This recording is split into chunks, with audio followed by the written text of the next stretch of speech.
Dios les bendiga, mis amados hermanos y hermanas. La gracia del Señor esté con cada uno de ustedes. En esta noche vamos a compartir la lección 18. Las promesas de Dios son firmes y verdaderas. Vamos a la segunda carta de Pedro, en el capítulo 1. También vamos a considerar en el capítulo 3. Segunda de Pedro, capítulo 1, versículos 1 al 21, el capítulo 3, desde el 1 hasta el 18. La afirmación fundamental de esta clase dice: Dios, por su palabra, nos ha dado preciosas promesas, unas cumplidas ya en Cristo y otras a punto de concretar. El versículo para meditar se encuentra en la segunda carta de Pablo a los Corintios, capítulo 1, verso 20. Porque todas las promesas de Dios son en Él sí y en Él amén, por medio de nosotros, para la gloria de Dios. Los objetivos a conseguir en esta clase es que después de la misma el estudiante tenga la capacidad de entender, analizar, comprender algo por lo menos básico con respecto al tema escatológico del día del Señor. Conocerá lo que es la inspiración dinámica o mediatoria de la Biblia y valorar las promesas de la vida eterna y de la nueva creación. Le invito a que vaya conmigo, segunda de Pedro, capítulo 1, para que consideremos esta porción. Simón Pedro, siervo y apóstol de Jesucristo, a los que habéis alcanzado por la justicia de Dios, de nuestro Dios y Salvador Jesucristo, una fe igualmente preciosa que la nuestra, gracia y paz os sean multiplicadas en el conocimiento de Dios y de su Señor y de nuestro Señor Jesucristo. Como todas las cosas que pertenecen a la vida y a la piedad nos han sido dadas por su divino poder, mediante el conocimiento de aquel que nos llamó por su gloria y excelencia, por medio de las cuales nos ha dado preciosas y grandísimas promesas, para que por ellas llegaseis a ser participantes de la naturaleza divina, habiendo huido de la corrupción que hay en el mundo a causa de la concupiscencia.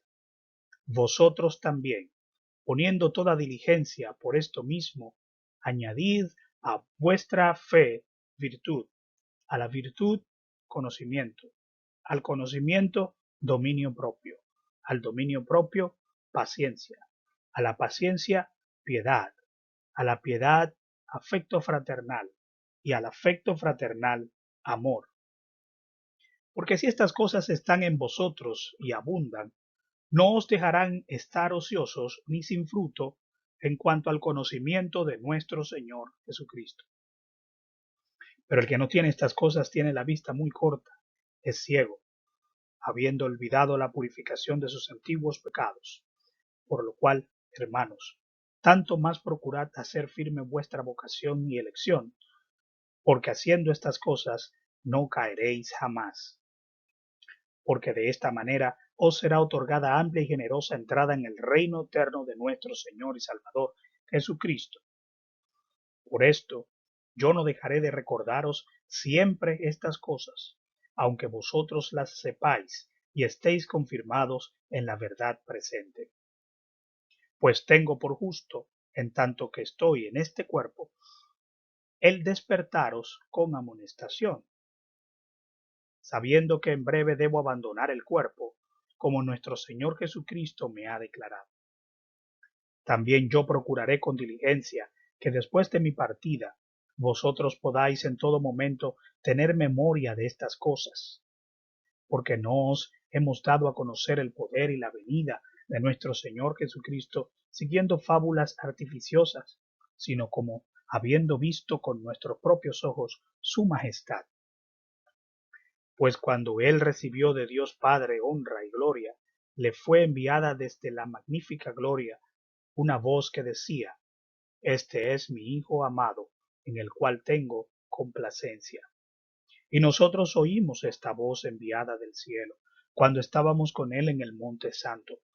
Tenemos también la palabra profética más segura, a la cual hacéis bien en estar atentos como a una antorcha que alumbra en lugar oscuro, hasta que el día esclarezca y el lucero de la mañana salga en vuestros corazones. Entendiendo primero esto, que ninguna profecía de la Escritura es de interpretación privada, porque nunca la profecía fue traída por voluntad humana, sino que los santos hombres de Dios hablaron siendo inspirados por el Espíritu Santo. En esta clase de Segunda de Pedro, los capítulos 1 y capítulo 3, vamos a ver dos grandes promesas para los creyentes. La primera es la participación de la naturaleza divina y la segunda es el morar en cielos nuevos y tierra nueva. Vamos con la primera. Promesas para participar de la naturaleza divina. Vamos al capítulo 1 en los versos que hemos leído. En esta primera parte, salutación y medios para no caer jamás, desde el verso 1 hasta el 11. La carta comienza con el remitente o autor. Dice Simón Pedro, ¿verdad? Estamos hablando de Pedro, el discípulo y apóstol. En este caso, él se identifica como siervo y apóstol de Jesucristo. Siervo y apóstol. En el caso de siervo, está poniendo su condición de estar sujeto a Cristo, su servidor. Y en el caso de apóstol, lo que quiere connotar acá es la autoridad de enviado que ha recibido de parte del Señor. O sea, le está apelando a su doble condición de siervo, de servidor, y también a la autoridad que le ha sido conferida por Jesucristo al haber sido enviado para realizar una función en especial. A los destinatarios, él le describe como los que han alcanzado la fe por la justicia de nuestro Dios y Salvador Jesucristo. En el capítulo 1, versículo 1. En el capítulo 3,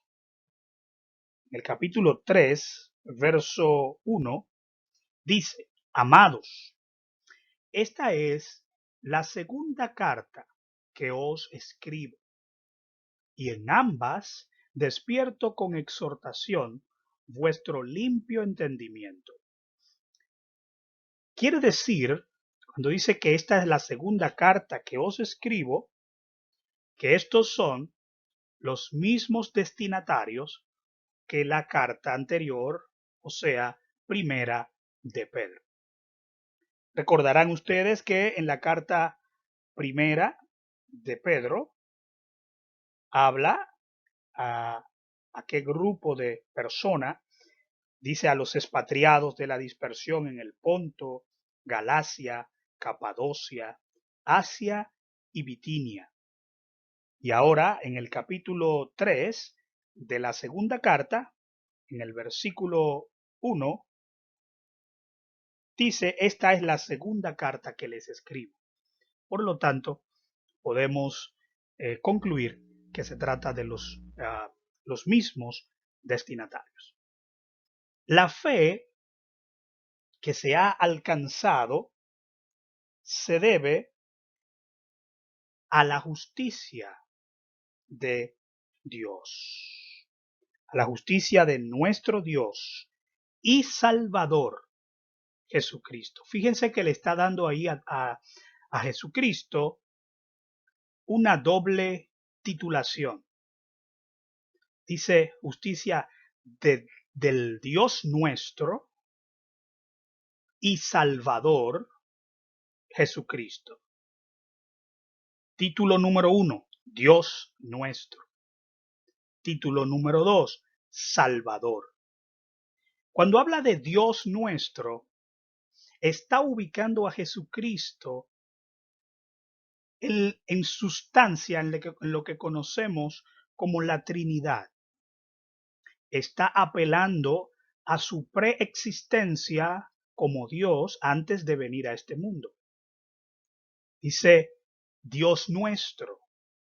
Eso es antes.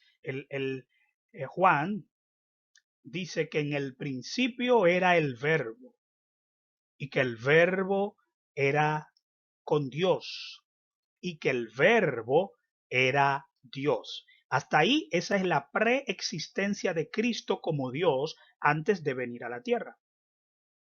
Y luego continúa diciendo, y este verbo se hizo carne, se hizo hombre y habitó entre nosotros. Y ahí está hablando de la encarnación de Jesucristo, del verbo, ¿verdad? Que se encarnó y que vino a llamarse Emmanuel, Dios con nosotros. Y también Jesús, porque él salvará a su pueblo de su pecado. Y Cristo, que es enviado, Mesías. Entonces, con esta frase, cuando el apóstol dice que la justicia del Dios nuestro y Salvador, Salvador por el sacrificio que hizo para redimir a su pueblo, al mundo entero, a la humanidad del pecado. Y estos dos títulos recaen sobre una misma persona, Jesucristo. Es igual como que yo dijera, te presento a Moisés, quien es mi hermano y es mi amigo. Los dos títulos recaen sobre la misma persona. Él es mi hermano porque es hijo de mi padre y de mi madre, pero a la vez es mi amigo porque guarda esa relación de amistad, de cercanía conmigo. Por lo tanto, no se está refiriendo a dos personas, sino que se está refiriendo a la misma persona con dos títulos.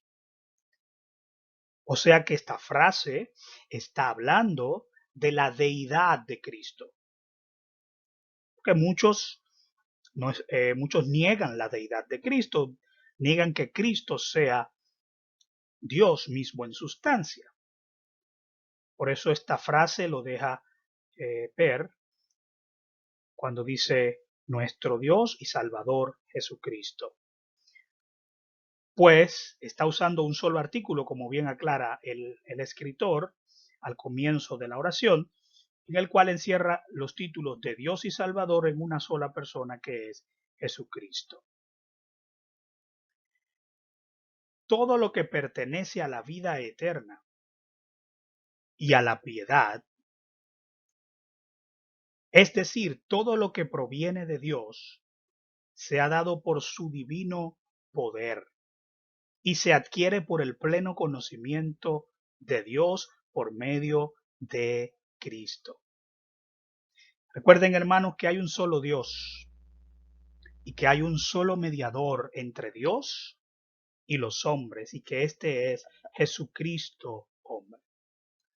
Dios nos ha dado por su propia gloria y excelencia, ¿no? Él nos ha llamado y nos ha dado lo mejor de Él, su Hijo, que nos salvó con su muerte y su Espíritu Santo, el cual fue derramado en nuestros corazones. O sea, que todo lo que nosotros poseemos, todo lo que nosotros tenemos, esta salvación que nosotros hemos alcanzado, viene por la justicia por la mano de nuestro Señor. No depende de nosotros, más bien de su excelencia, de su poder, de su exaltitud, porque Él es Dios, quien se sacrificó para venir a ser como uno de los hombres, sufrir el martirio que debió sufrir el hombre, para que el hombre fuera librado de la condenación. Entonces, queda establecido que la salvación, la justicia, la adquirimos por manos de nuestro Señor y Salvador Jesucristo, y no por nuestros propios méritos, no por nuestras propias habilidades, ¿verdad? Sino que por Él y para Él. Entonces, hermanos, dice que nosotros pertenecemos a Él y que todo lo que hemos recibido nos ha sido revelado por Él, nos ha sido enseñado por Él. El verso 4, por medio de las cuales os habéis recibido preciosas y grandísimas promesas, para que por ellas llegaseis a ser participantes de la naturaleza divina, habiendo huido de la corrupción que hay en el mundo a causa de la concupiscencia. Entonces, nosotros, me estoy deteniendo aquí un momentito para dejarle este mensaje, que nosotros debemos tener un crecimiento basado en las promesas que Él nos ha dado, basado en esas que dice que son preciosas y grandísimas promesas. Y a través de esas promesas, Él nos hace que lleguemos a ser participantes de la naturaleza divina. Es como que no, a través de Él nos adopta, nos da su apellido, nos incrusta en la familia de Dios. Entonces, dice que nosotros hemos huido de la corrupción que hay en el mundo a causa de la concupiscencia. Pero no solamente nos debemos quedar ahí en haber huido de la maldad y de la concupiscencia del mundo, sino que nos da un consejo en el versículo 5 del capítulo 1 de Segunda de Pedro.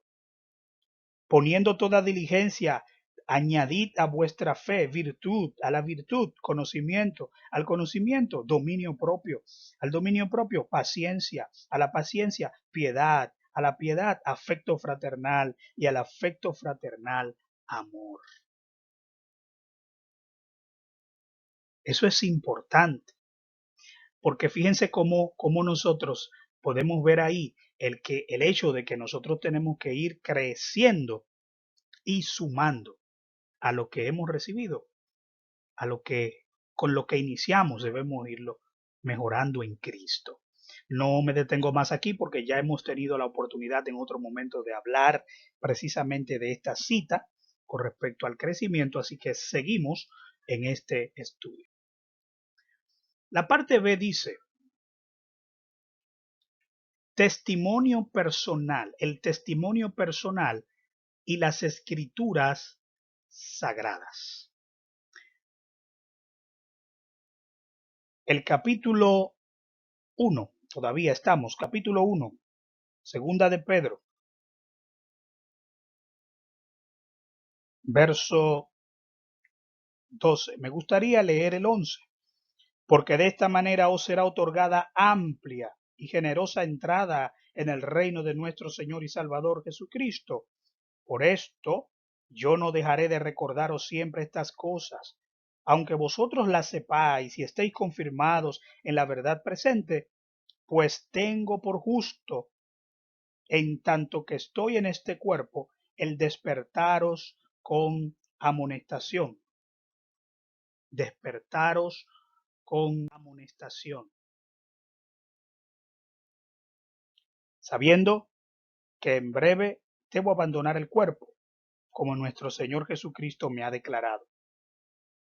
También yo procuraré con diligencia que después de mi partida vosotros podáis en todo tiempo, en todo momento, tener memoria de estas cosas. Pedro está dándole un mensaje no de él, está dando un mensaje del Señor. Y la fuente de ese mensaje está basado en el poder y la venida de Cristo, que no proviene de sabiduría humana, sino con demostración del Espíritu y de poder, como lo indica 1 Corintios capítulo 2, desde el verso 1 hasta el 5. Mire lo que dice: así que hermanos, Pablo hablando, cuando fui a vosotros para anunciaros el testimonio de Dios, no fui con excelencia de palabras o de sabiduría, pues me propuse no saber entre vosotros cosa alguna, sino a Jesucristo, y a este crucificado. Y estuve entre vosotros con debilidad y mucho temor y temblor. Y ni mi palabra ni mi predicación fue con palabras persuasivas de humana sabiduría, sino con demostración del Espíritu y de poder, para que vuestra fe no esté fundada en la sabiduría de los hombres, sino en el poder de Dios. La fuente del mensaje de Pedro en lo relativo al poder y a la venida de Cristo es divina y no proviene de filosofías o de mitos. Él está dejando claro: yo no le estoy hablando a ustedes con algo que yo me inventé, con una filosofía extraña. Y me gusta lo que dice Pablo, que dice: yo no vine, cuando vine a ustedes, cuando vine a anunciarles el testimonio de Dios, yo no vine con excelencia de palabra ni de sabiduría. Al contrario, yo me propuse no saber otra cosa que no fuera Jesucristo. Eso es de lo único que yo sé. Yo no sé de más nada entre ustedes. Lo único que yo sé es Jesucristo. Y a Jesucristo crucificado. Yo voy a enseñarles a ustedes a un Cristo que vino a padecer, a morir, a entregarse, no a disfrutar de los placeres ni a vivir del cuento. No, no. Yo les voy a mostrar la cruz. Yo les voy a mostrar el sacrificio. Yo les voy a enseñar de dónde es que procede nuestra esperanza. ¿Para qué? Para que la fe de ustedes no esté fundamentada en la sabiduría de los hombres, sino en el poder de Dios. ¿Por qué? Porque los hombres pasan, la sabiduría de los hombres se desvanece. Hoy están, mañana no están. Hoy yo soy un gran líder, un gran predicador, un gran pastor, un gran maestro. Mañana no voy a estar. Y si la fe del pueblo está puesta en mí, cuando yo no esté, ¿qué va a pasar con ese pueblo? Entonces le dice: nosotros no hemos venido aquí a enseñarles nuestra filosofía de vida. Nosotros hemos venido a enseñarle a Cristo y hemos venido a enseñarle al Cristo crucificado. Pedro, al igual que los apóstoles, fueron testigos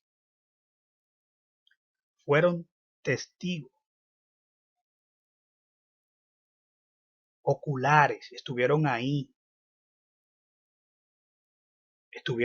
y pudieron presenciar la majestuosidad de Jesucristo en la transfiguración. Pedro, Jacobo, Juan, estuvieron ahí cuando el Señor estuvo en la transfiguración, en el monte, cuando se dijo aquella famosa frase: Señor, nos conviene que hagamos 3 enramadas. Estos 3 discípulos de Jesucristo, luego de tener este encuentro especial, esta visión, no fueron los mismos, tenían un testimonio diferente, tenían una profundidad diferente. Cuando ellos hablaban, no hablaban con una superficialidad, sino que estaban hablando de cosas que ellos sabían, habían visto y las habían palpado. Pedro no se queda ahí en la experiencia del monte, que incluía escuchar la voz: este es mi hijo amado, en que tengo complacencia, sino que también a la palabra profética de Dios, acude a esa palabra.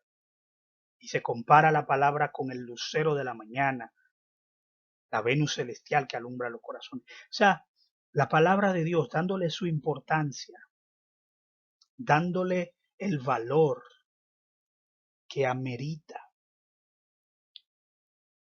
Pedro dice en el 16, no nos hemos dado a conocer no hemos dado a conocer el poder y la venida de nuestro Señor Jesucristo siguiendo fábulas artificiosas, sino como habiendo visto con nuestros propios ojos su majestad.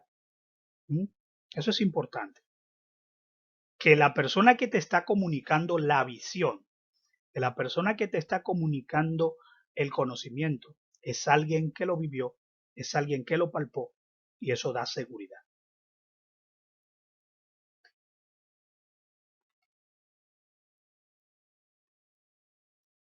Entonces, hermanos, antes de pasar a esta segunda parte de las promesas para morar en el reino de los cielos, quiero hacer un énfasis, en parte de la lectura anterior. El verso 20 de segunda de Pedro capítulo 1 dice, el 20, vaya ahí en su Biblia, segunda de Pedro 1:20. Entendiendo primero esto, que ninguna profecía de la Escritura es de interpretación privada, porque nunca la profecía fue traída por voluntad humana, sino que los santos hombres de Dios hablaron siendo inspirados por el Espíritu Santo. Mire, fíjese hermano, y este es uno de los objetivos de esta clase, por eso voy a hacer ese énfasis antes de seguir con esta segunda parte en cuanto a la inspiración de las Escrituras. Cuando habla de inspirar, es como si el mismo Espíritu Santo hubiera soplado o hubiera exhalado o le hubiera dado un dictado a las personas que escribieron las Escrituras. El término que se utiliza cuando se habla de inspirar es exhalar, es soplar, es como que el Espíritu Santo, imagínense, hágase por un momento la idea de que una persona como Pedro está frente a un papel y tiene un lápiz y el Espíritu Santo viene a su oído y le sopla y le dice, escribe, y le comienza a dar un dictado. A eso es que se refiere. No es que él se lo imaginó o que él pensó, que él meditó, no, sino que el mismo Espíritu le sopló la palabra, le dictó. Segunda Timoteo 3:16 nos ayuda a entender esta parte. Que toda la escritura es inspirada por Dios. Toda la escritura es inspirada, es soplada por Dios. Esto se le llama inspiración plenaria o completa, la inspiración plenaria de las Sagradas Escrituras. Hay otro concepto ahí que podemos sumar, es que los escritores, a la vez que recibieron esa palabra, recibieron una capacitación del Espíritu para poner esa palabra en el papel sin errores. O sea, desde el momento en que la inspiración es soplada en el oído, es inspirada, hasta el momento que pasa por ese receptáculo que era el escritor, para plasmarla en el papel, el Espíritu Santo se encargó de que ese ser humano, de que esa persona con debilidades, no tergiversara lo que había recibido como inspiración divina. Por lo tanto, nosotros creemos, entendemos, predicamos de que las sagradas escrituras son inerrantes. Algunos dicen, pero que eso lo escribió un hombre. Pedro te está diciendo en el versículo 20, porque entendiendo primero lo siguiente, ninguna profecía de la escritura es de interpretación privada, porque nunca la profecía fue traída por voluntad humana, nunca. La profecía no vino por voluntad humana, sino que los santos hombres de Dios hablaron siendo inspirados. Recibieron el soplo, pero recibieron la guianza, donde poner la letra, como ponerla la sintaxis, ¿m? La sintaxis, el orden de la escritura para no errar, para no equivocarse. No es lo mismo, hermanos, cuando se hace una traducción de las escrituras. Por ahí tenemos la Reina Valera, por allá tenemos Dios habla hoy, Nueva Versión Internacional, Nueva Traducción Viviente, la Biblia de las Américas, etcétera. Son diferentes versiones. Y cuando se traduce, cuando se translitera un término, un párrafo, una porción de un texto en un idioma a otro texto, el traductor puede cometer errores como humano, traduciendo. Imagínense que yo me ponga con un equipo de personas a traducir del alemán al inglés para del inglés llevarlo al español. Hay giros idiomáticos, frases que eran entendibles en aquellos tiempos por la cultura, sociolectos, dialectos que solamente se entendían en ese momento y giros idiomáticos. Pero cuando lo pasamos de un idioma al otro, como que no tiene el mismo sentido en una frase que yo digo en inglés que una frase que yo digo en español. Y eso puede ocurrir, pero eso no significa, eso no estamos diciendo que la palabra de Dios tiene errores. Porque hago énfasis en esto porque este es el argumento de muchas personas. Pero que eso lo escribieron hombres y que el hombre tiene errores. No, no, no. Estamos diciendo que en la palabra, en los rollos originales que fueron inspirados por el Espíritu Santo a los santos hombres de Dios, no hay error. La palabra de Dios es infalible, es inerrante. Y eso no es negociable, eso lo sabemos, lo afirmamos, lo creemos, no lo negociamos con nadie. Que una versión puede tener un error de traducción, que no hay una S ahí, que bueno, eso es el que lo tradujo. Pero en la original, en el texto sagrado, no hay errores. Porque no vino por la voluntad de un hombre, sino que los santos hombres de Dios fueron inspirados. Y nada de lo que hay ahí salió de ello. Obviamente, otro punto que quiero aclarar. Dios no le quitó la personalidad al individuo cuando lo inspiró. Cuando el Señor inspiró a Pedro, a Juan, a Pablo, no le quitó su personalidad. Por lo tanto, nosotros podemos ver plasmado en el escrito un poco de la personalidad del escritor. No es lo mismo que yo diga una frase o que yo diga una palabra a que la diga otra persona. Le damos un tono diferente, algunos son más jocosos que otros son más serios, otros hablan con un tono más fuerte, otro más débil, etc. Y eso se puede notar en la personalidad del individuo que escribió, pero eso no le quita la sustancia de lo que él recibió. Y en eso quiero que estemos bien claros. Bueno, hermanos, ahora sí, vamos ahora a la segunda parte, ya que tenemos que continuar el estudio, ¿verdad? Promesas de morar en cielos nuevos y tierra nueva. Segunda de Pedro, ahora nos vamos al capítulo 3. Capítulo 3. Y lo que estaremos considerando estará entre el 1 y el 18. En esta primera parte, argumentos de los burladores, porque hay más argumentos. Eso de lo que yo le estuve hablando, de la inspiración de las escrituras, son parte de esos argumentos, de la crítica. Ahora vienen otros argumentos. Estemos atentos. Capítulo 3, verso 1 hasta el verso 7.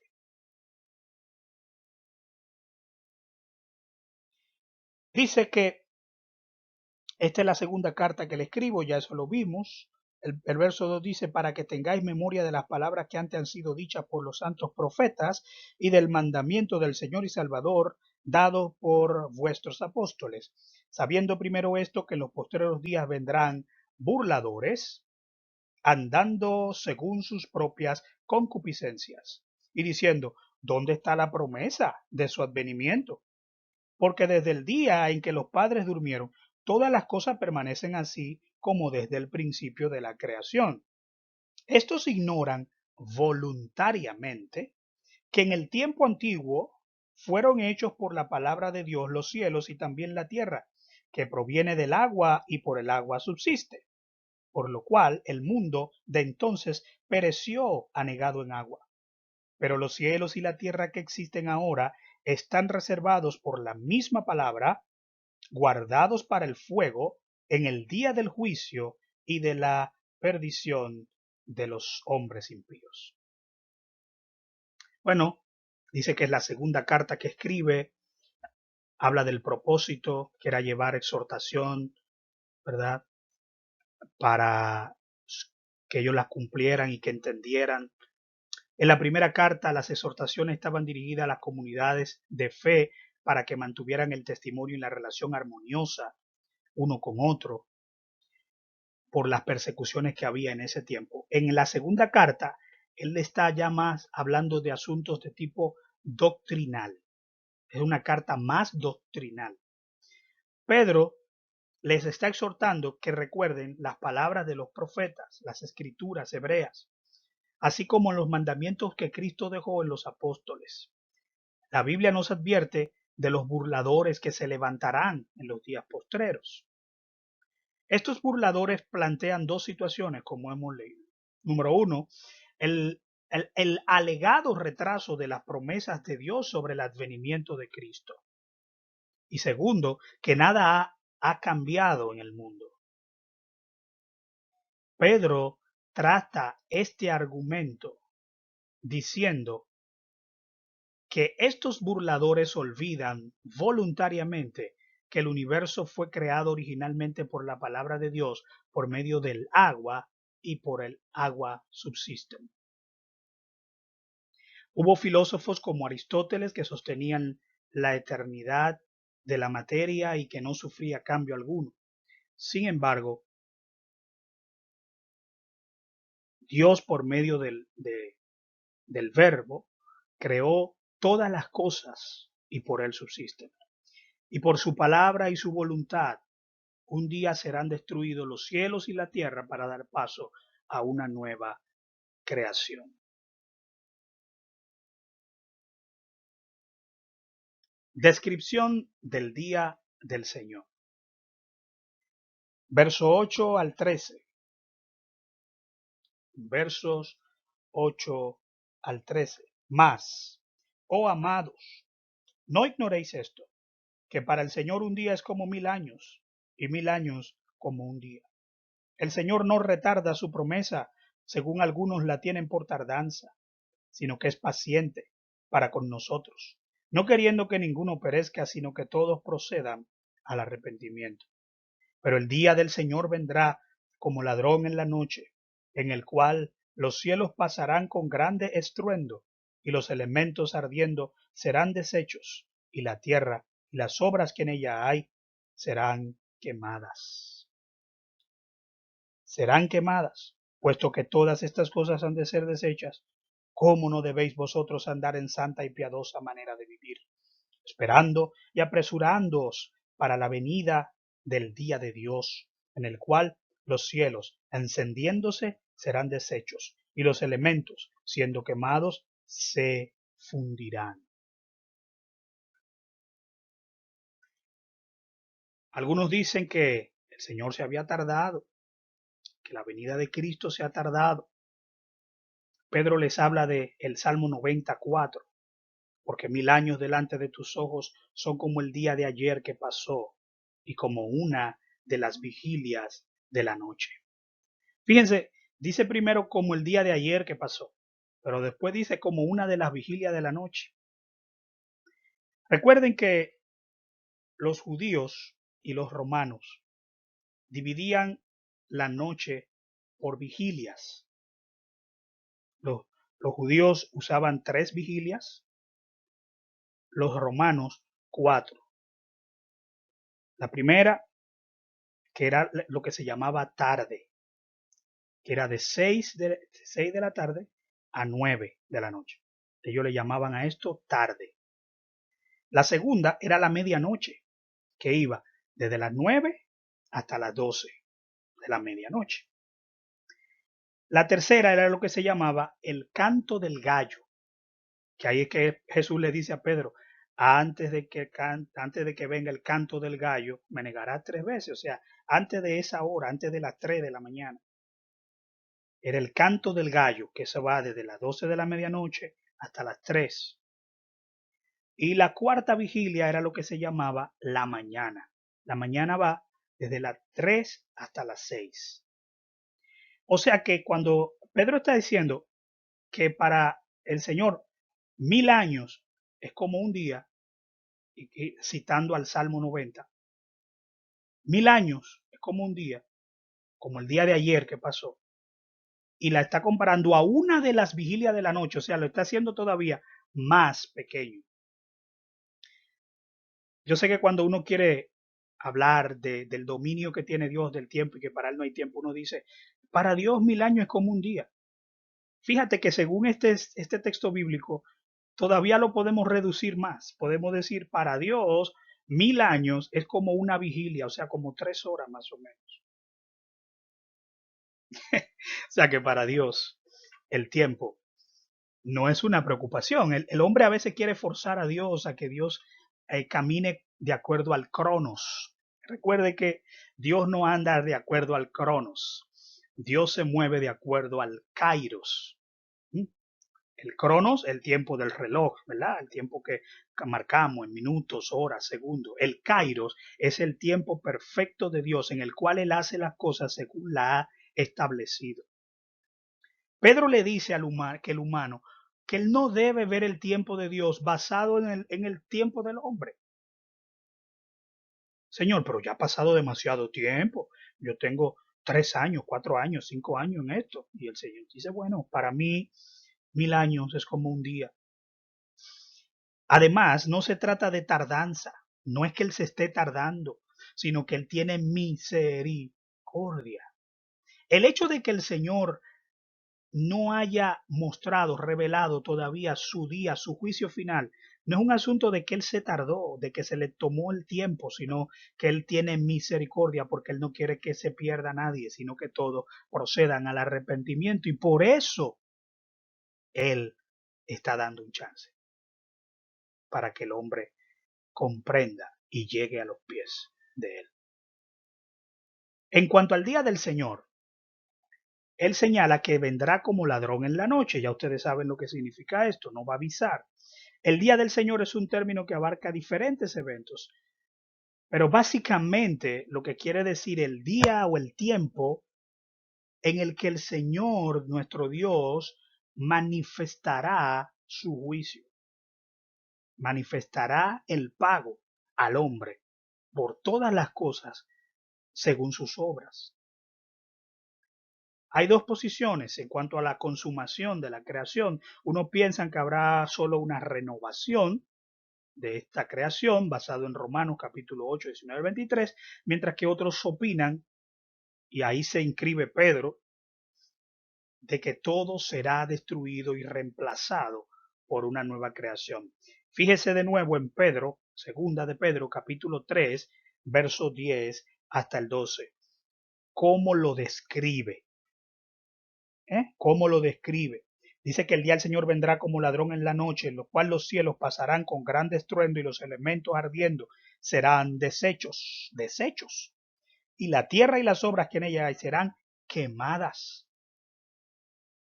Puesto que todas estas cosas han de ser deshechas, vuelve y lo dice, deshechas. Deshechas significa roto, destruido, cambiado, lo van a cambiar. Bien, vemos entonces que Dios no retarda sus promesas como muchos la tienen por tardanza. Él no se ha tardado.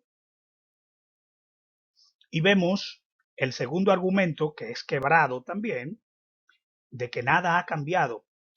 Si esta tierra y todo lo que existe permanece, está guardado bajo la misma palabra que la creó.